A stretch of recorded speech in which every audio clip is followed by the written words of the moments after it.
Good morning दोस्तों, मैं A K. Tiwari. आज हम पढ़ेंगे क्लास 10 का मैथ एनसीईआरटी।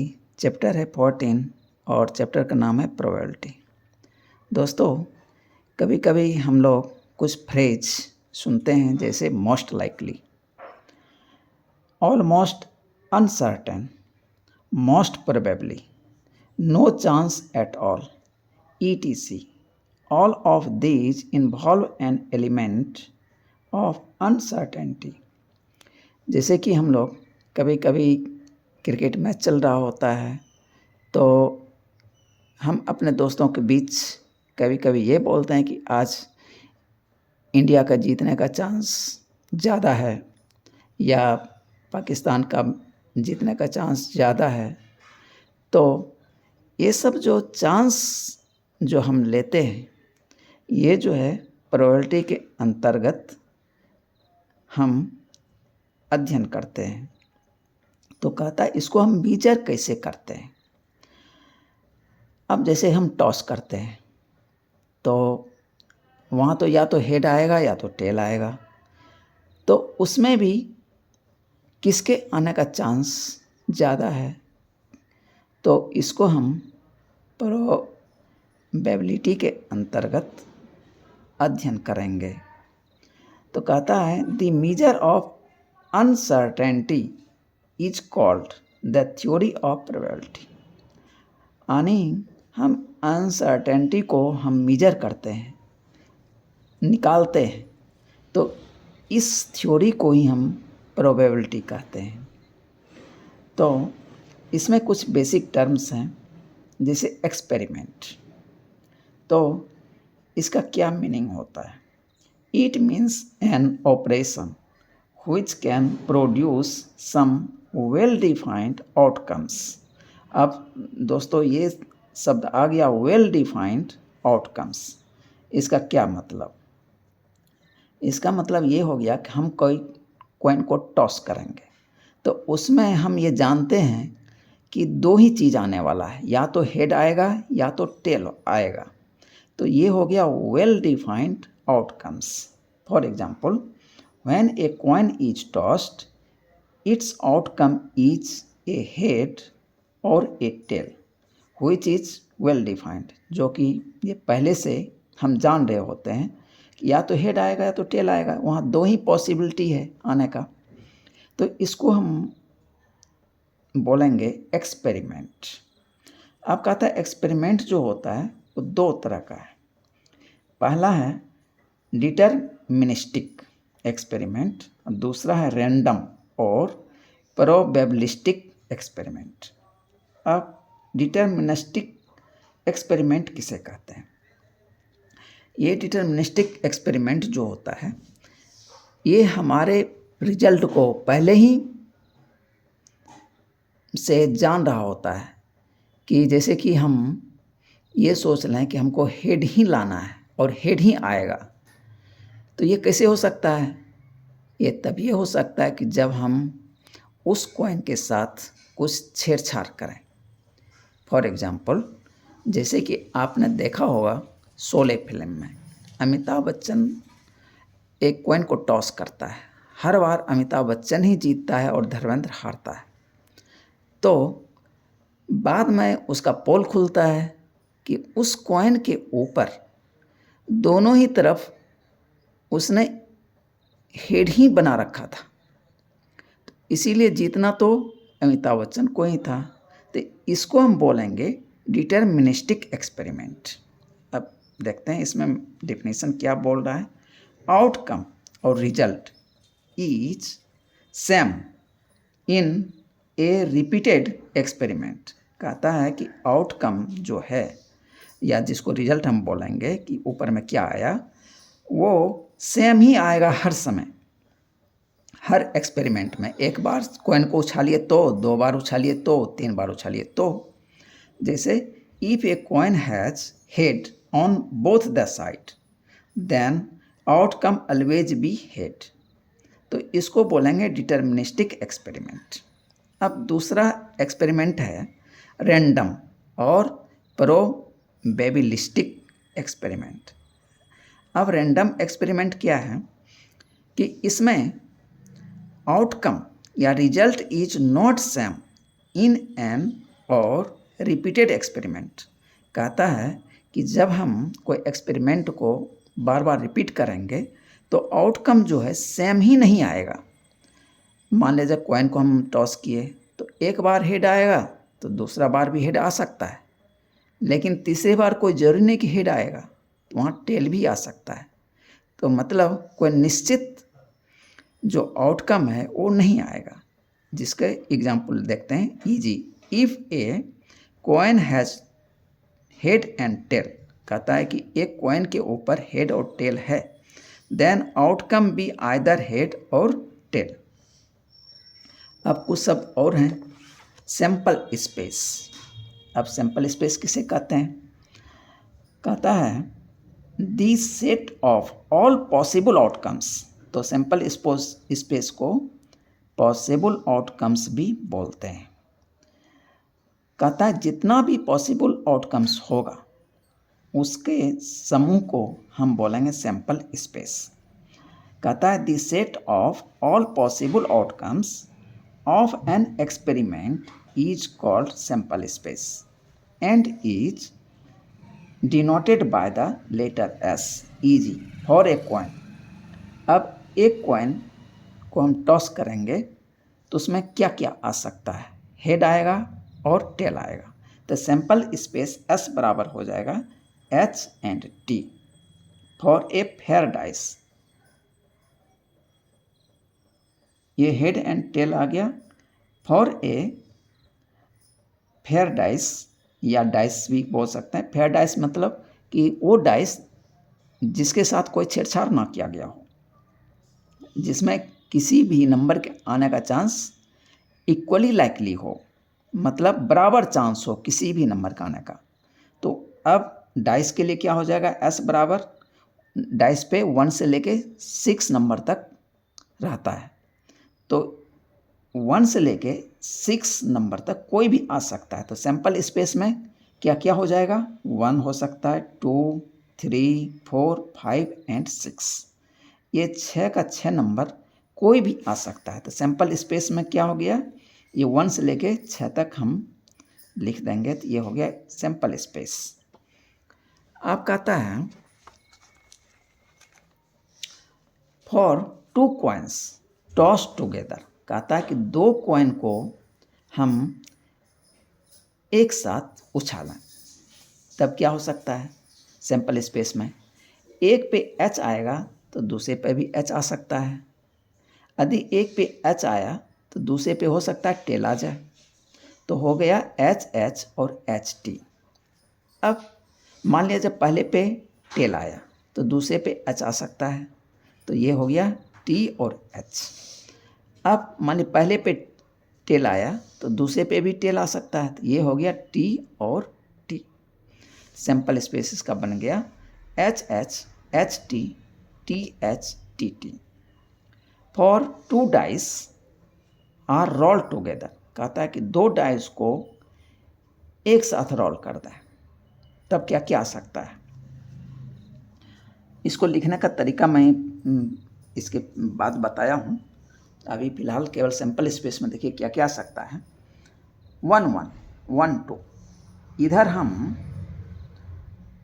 1 से लेके 6 तक इधर लिखते चलें, जो कि सेकेंड डाइस का है। और फर्स्ट डाइस में कॉलम वाइज 1 2 3 लिख दें। जैसे फर्स्ट डाइस पे 1 2 3 4 5 6 हो गया, और सेकेंड डाइस पे सेकेंड नंबर 1 2 3 4 5 6।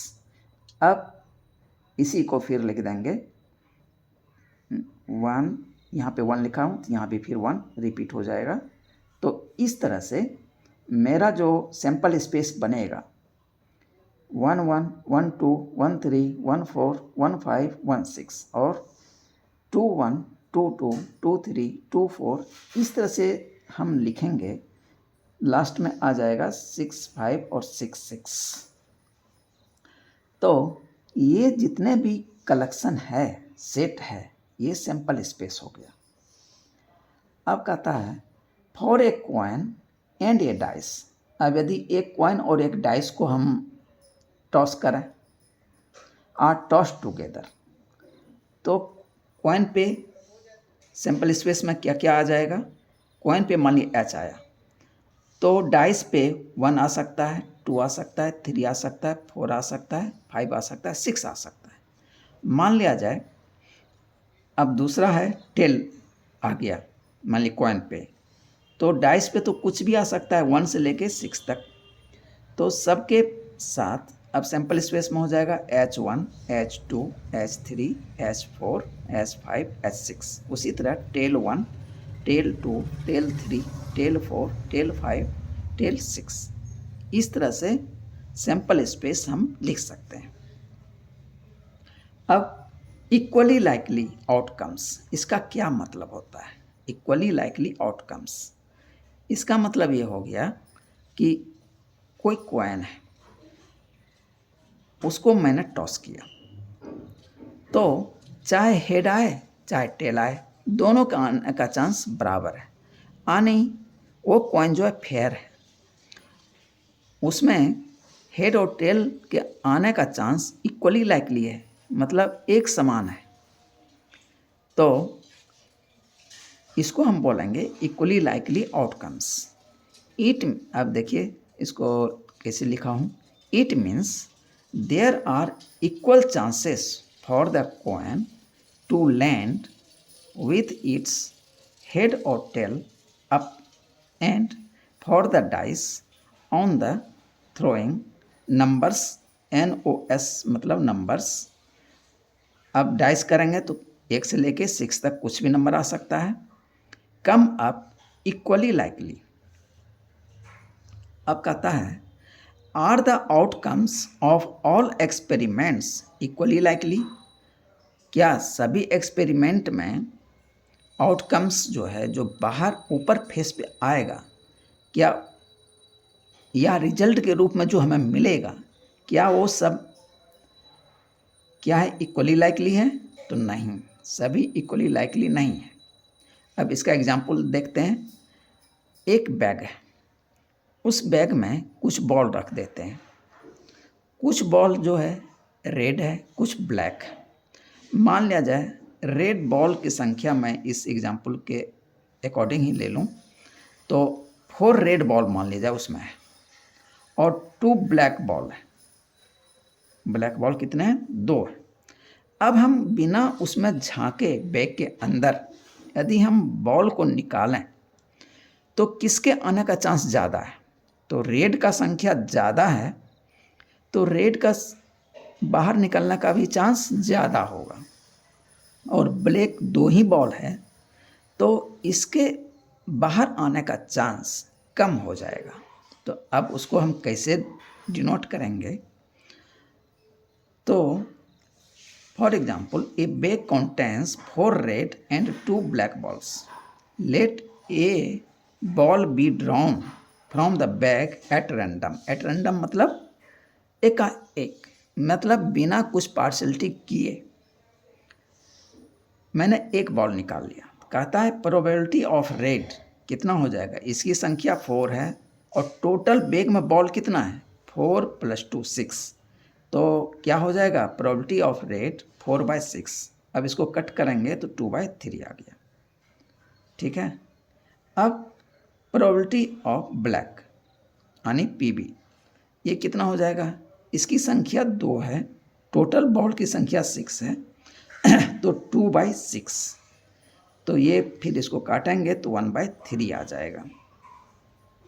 तो कहता है, तब यहाँ से आप देख सकते हैं किसका चांस ज़्यादा है। तो क्या सब इक्वली लाइकली है? तो नहीं है। कहता है एन इवेंट। कहता है एन इवेंट किसे कहते हैं? ये सब आपको मिलेंगे। तो an outcome of A random experiment. कहता है आउटकम जो कि बाहर मतलब ऊपर फेस पे आया हुआ है, या जो रिजल्ट के रूप में हमें मिला है एक एक्सपेरिमेंट में, is called an event. E.g. On tossing a coin. For eg मतलब फॉर एग्जाम्पल एक कॉइन को हम टॉस करते हैं। टू गेट ए हेड और ए टेल, तो हम जो टॉस करेंगे तो क्या आएगा आउटकम में, या तो हेड आएगा या तो टेल आएगा। ईच एन इवेंट, तो ये जो हेड और टेल जो आने की घटना हुई उसे हम इवेंट बोलेंगे ऑफ एक्सपेरिमेंट। इसका दूसरा नाम है एलिमेंट्री इवेंट ऑफ एक्सपेरिमेंट। तो कभी कभी इवेंट के बदले एलिमेंट्री इवेंट ऑफ एक्सपेरिमेंट ये भी लिखा हुआ आपको क्वेश्चन में मिल सकता है, तो इसलिए घबराने की ज़रूरत नहीं है, वो इवेंट ही है।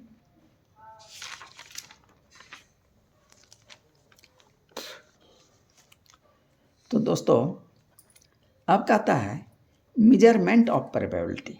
प्रोबेबिलिटी को हम कैसे मेजर करेंगे? तो पहला है एम्पेरिकल प्रोबेबिलिटी, इसका दूसरा नाम है एक्सपेरिमेंटल प्रोबेबिलिटी। तो एम्पेरिकल और एक्सपेरिमेंटल प्रोबेबिलिटी, ठीक है। तो ये जो प्रोबेबिलिटी है ये एक्चुअल एक्सपेरिमेंट पे आधारित होता है, ये थियोरिटिकल नहीं है।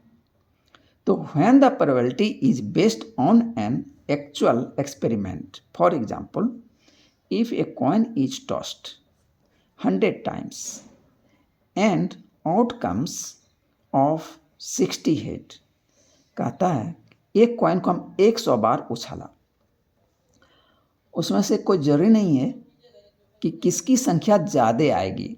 हेड की भी संख्या ज़्यादा आ सकती है, टेल की भी ज़्यादा आ सकती है, लेकिन बराबर आने के चांस कम ही होंगे, कोई आगे या पीछे हो ही जाएगा।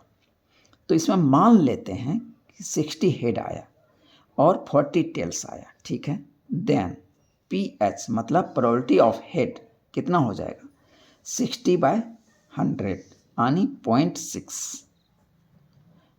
अब एंड प्रोबेबिलिटी ऑफ टेल, तो टेल का आने का प्रोबेबिलिटी कितनी हो गई 40 बार आया है, तो 40/100 is equal to 0.4।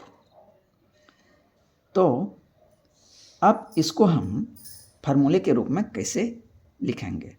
Late there be n trials, मान लेते हैं कि हम n ट्रायल्स मतलब n बार सिक्का को उछाला है ऑफ एन एक्सपेरिमेंट, ठीक है, एक एक्सपेरिमेंट में। And A be an event, ये जो है एक इवेंट है, हैपन्स इन m टाइम्स या m ट्रायल्स, यानी m बार जो है जो हम चाह रहे हैं वो आया हुआ है, ठीक है। देन द इम्पेरिकल प्रोबेबिलिटी यानी PA यानी प्रोबेबिलिटी ऑफ A जो है m/n हो जाएगा।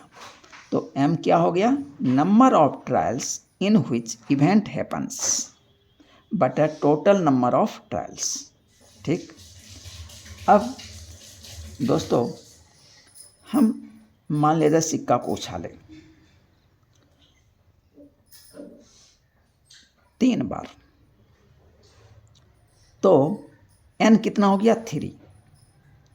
अब उसमें देखते हैं m, हो सकता है कि इवेंट जो है या तो हेड आएगा या तो टेल आएगा। तो तीनों बार यदि हेड आ गया, तीनों बार यदि हेड आ गया तो हम क्या लिखेंगे PH बराबर 3/3, यानी हेड की प्रोबेबिलिटी कितनी हो गई 1 हो गई, 3/3 कट के 1 हो जाएगा, यानी 1 हो गई, मतलब श्योर हो गई। अब यदि यहाँ पे यदि हम विचार करें टेल तो आया है एक बार भी नहीं, इसका क्या मतलब है कि m हो गया 0/n यानी 0।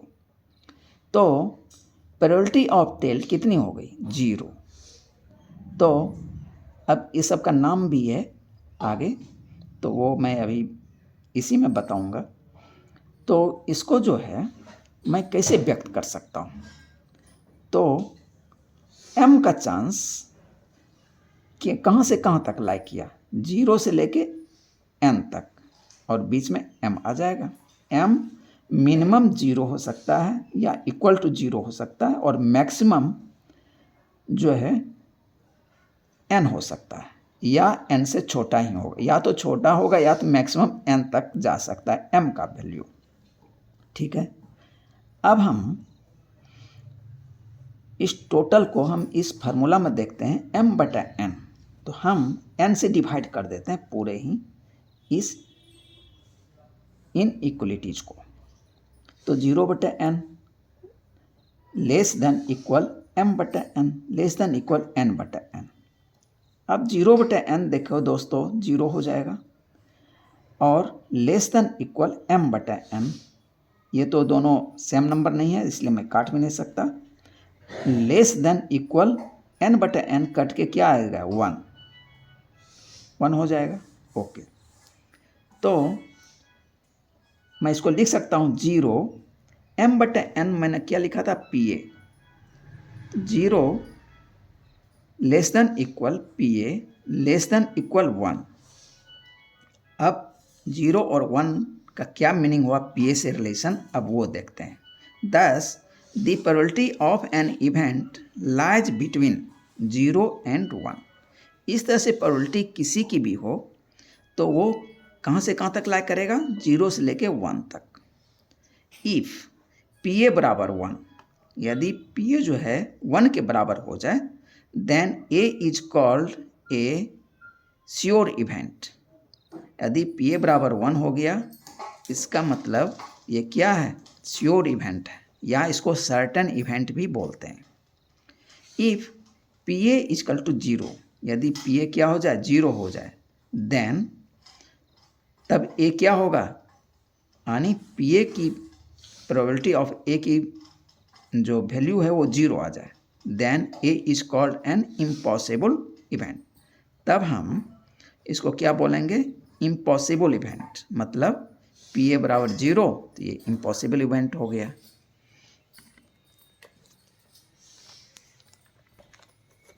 अब दोस्तों दूसरा देखते हैं, थ्योरीटिकल और क्लासिकल प्रोबेबिलिटी। कहता है इसमें कुछ शब्द हैं, एलिमेंट्री इवेंट, पीछे भी बता चुका हूँ, एक बार फिर बता देता हूँ। An event having only one favourable outcome is called elementary event. For the random experiment of tossing a coin, possible outcomes are H and T, यानी head and tail, and is elementary event. तो अब इसमें elementary event में तो हो गया, या तो हेड आएगा या तो टेल आएगा, लेकिन total number of elementary event, ये जब हम PA निकालेंगे तो इसकी बहुत ज़रूरत पड़ेगी। तो total number of elementary event कितना हो गया, 2 हो गई, मतलब 1 and 2। तो टोटल नंबर मतलब उसकी गिनती कितनी हो गई, 2 हो गई। अब कहता है for the random experiment of tossing 2 coins. अब 2 कॉइन को एक साथ टॉस कर रहे हैं, चाहे एक कॉइन को 2 बार टॉस कर रहे हैं, दोनों का मीनिंग सेम है। तो क्या क्या हो सकता है, HH आ सकता है, HT हो सकता है, TH आ सकता है, TT हो सकता है। तो यहाँ पे आर एलिमेंट्री इवेंट्स, ये सब क्या है, एलिमेंट्री इवेंट्स हैं। Here total number of elementary events are, total number कितना हुआ इसका, 1 2 3 and 4। तो टोटल नंबर कितना हो गया, 4। For the random experiment of tossing 3 coins. अब यदि 3 कॉइन को एक साथ टॉस करें या एक कॉइन को 3 बार टॉस करें, तो क्या क्या हो सकता है, H H H, यानी तीनों पे हेड आ सकता है, 2 पे हेड 1 पे टेल, 2 पे हेड और 1 पे टेल, यानी बीच में टेल, पहले 1 पे टेल 2 पे हेड, 1 पे हेड 2 पे टेल, यानी 2 पे टेल और 1 पे हेड, यानी 2 पे टेल और 1 पे हेड, और तीनों पे टेल आर एलिमेंट्री इवेंट्स। ये सब क्या है, एलिमेंट्री इवेंट्स हैं। Here the total number of elementary events are 8, 1 2 3 4 5 6 7 और 8। तो डिफिनीशन ऑफ थ्योरेटिकल और क्लासिकल प्रोबेबिलिटी, इसका डिफिनीशन क्या बना, when A repetition of an experiment can be avoided for calculating the exact probability. कहता है एग्जैक्ट प्रोबेबिलिटी निकालने के लिए हम रिपीटेशन एक्सपेरिमेंट है जो उसको हम एवॉइड करें, तब हम एक बार ही करेंगे। Toss is called classical probability. Probability of an event outcome number of favourable outcomes but a number of all possible outcomes. मतलब कि क्या क्या आ सकता है, यानी एक कॉइन को टॉस करेंगे एक बार, तो लेकिन आने का चांस क्या क्या हो सकता है, हेड आ सकता है, टेल आ सकता है। तो नंबर ऑफ पॉसिबल आउटकम्स कितना हो गया, 2, यानी एक हेड एक tail 2। Number of favourable outcomes, या तो हेड आएगा या तो टेल आएगा, तो 1/2। ये हेड आ गया तो हेड का PH कितना हो गया, 1/2। टेल का कितना हो जाएगा, उसका भी 1/2 हो जाएगा। If there are n elementary events, कहता है वहाँ पे कितने n एलिमेंट्री इवेंट्स हैं associated with a random experiment. तो कहता है जो कि एसोसिएटेड है रैंडम एक्सपेरिमेंट से, and m of them are favourable to an event, उसमें से जो m है जो कि फेवरेबल है किसी इवेंट होने की, इवेंट A,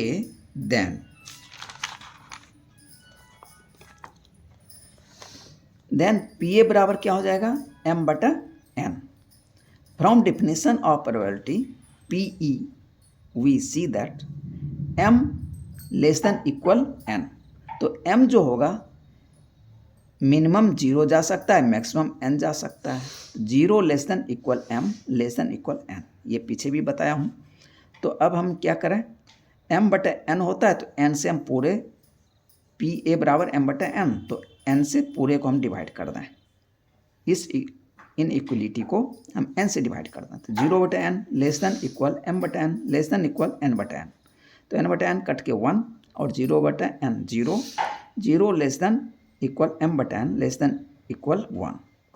तो 0 लेस देन इक्वल m/n को मैं PE लिख सकता हूँ, या PA लिखना है तो PA लिख दीजिए, लेस देन इक्वल 1।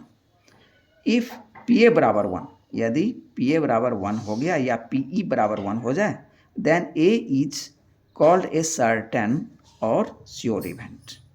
तब उसको हम क्या बोलेंगे, श्योर इवेंट या सर्टेन इवेंट। इफ़ PA बराबर 0, then A is called an impossible event. यदि PA का वैल्यू 0 आ जाए तो वो क्या कहलाएगा, इम्पॉसिबल इवेंट्स। तो दोस्तों आज हम यहीं तक इस वीडियो में बताएंगे, कल फिर हम इससे आगे और कुछ बचा हुआ है, प्लेइंग कार्ड्स का बचा हुआ है, और कैसे हम सैम्पल स्पेस में लिखते हैं वो सब, 2 कॉइन 3 कॉइन और डाइस, 2 डाइस को हम थ्रो करेंगे तो कैसे सैम्पल स्पेस लिखेंगे वो सब बताया हूँ, फिर अगले वीडियो में बताऊँगा। Okay, thank you.